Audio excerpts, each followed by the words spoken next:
range ជាចំណុចសំខាន់មុនពេលសម្រេចចិត្តទិញរថយន្តអគ្គិសនីសុទ្ធ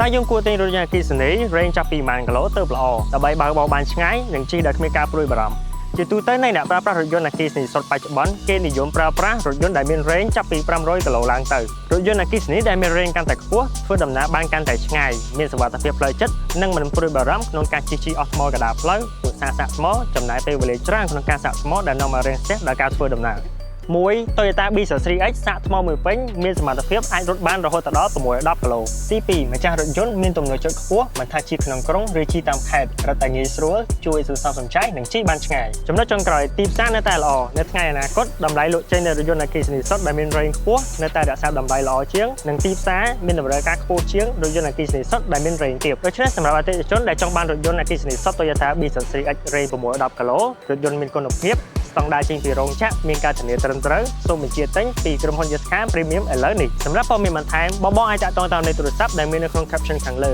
ឬមកកាន់ showroom Yaska Premium 60 ម៉ែត្រដែលមានទីតាំងស្ថិតនៅទល់មុខសាលាអន្តរជាតិ ISPP អរគុណច្រើន